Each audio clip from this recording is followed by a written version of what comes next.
มื้อนี้เราก็มาเที่ยวป่าเที่ยวดงเนาะมื้อนี้เนาะกับบรรยากาศที่แสนดีเลยมื้อนี้นะกับเกียมของจูของคิดมานำเนาะเป็นซีนเป็นหยังเนาะอีพอก็เกียมสิไปบ้านแห่เนาะมื้อนี้ทีนี้เฮาก็ดังไฟไว้เกียมปิ้งปลาหลังจากนั้นพ่อก็วานแห่มาแล้วโอ้โหปลาเน้นๆเลยจากปลาอย่างน้องเบิ้งทรงคือสิแซ่บเนาะ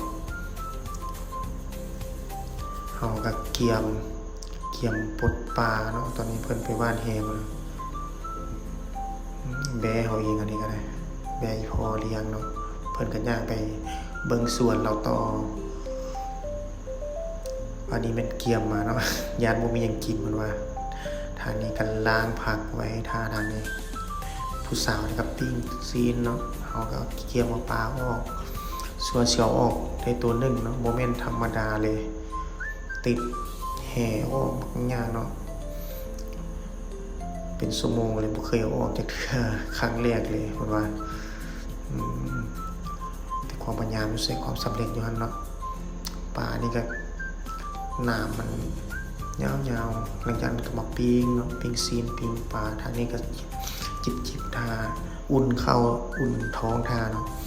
อีพ่อกับเมียนแห่หลังจากนั้นอันนี้ก็เรียบร้อยสังหารเรียบร้อยเกี่ยมต้มไก่มาต้มไก่กินอยู่ป่าบรรยากาศโคตรดีเลยเนาะอยากให้ทุกคนมาสัมผัสด้วยตัวเองเนาะบรรยากาศอยู่ให้สวดอยู่ป่าเนาะนี่เนาะแบบนี้เนาะแบบนี้เลยปิ้งปลาข้างหม้อเกี่ยมต้มไก่ทางนี้ก็จิบไปท่าทางนี้ก็ได้แบบซิวๆลมเย็นๆเนาะบรรยากาศอยู่ให้อยู่สวนเฮานี่คงอยู่ของกินปิ้งแล้วก็กินไปนำเนาะเพราะว่าเฮาก็มานั่งชมวิวกับบรรยากาศเย็นๆเนาะแบบเท่ๆแบบซิวๆว่าเพิ่นก็เพิ่นผู้หนึ่งเนาะว่าบรรยากาศเย็นดีขนาดเลยแบบบ่ได้สัมผัสมาก่อนเนาะโดนๆได้มาหลังจากนั้นค่ำมาแล้วหัวแรงแล้วอยากหนาวๆนิดนึงเพิ่นว่าทางนี้ก็ไอ้เบ้าเวียดนามน้องสายมาแต่เวียดเนาะ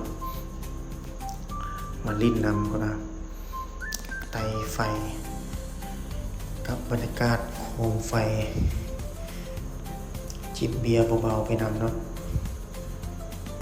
แล้วก็ห้องเพลงนะห้องเพลงโซเพลงเวียดเรายกมาที่เวียดต้องได้โซเพลงเรานะห้องเพลงเวียดให้ฟังนะ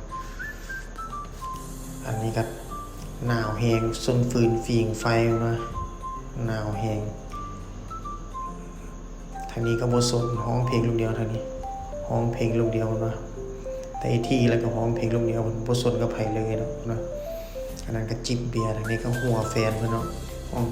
หนาวแหงสาวตะโลงเนาะบ่ไหวอยากกลับแหงแล้วสาวตะโลงอันนี้บ่สนกับไผห้องเพลงลูกเดียวอันนั้นก็ลิ้นโทรศัพท์เนาะอันนั้นก็บ่ได้สนกับไผกันเลยคนต่างเห็นเนาะขอขอบใจเด้อที่เบิ่งเด้อ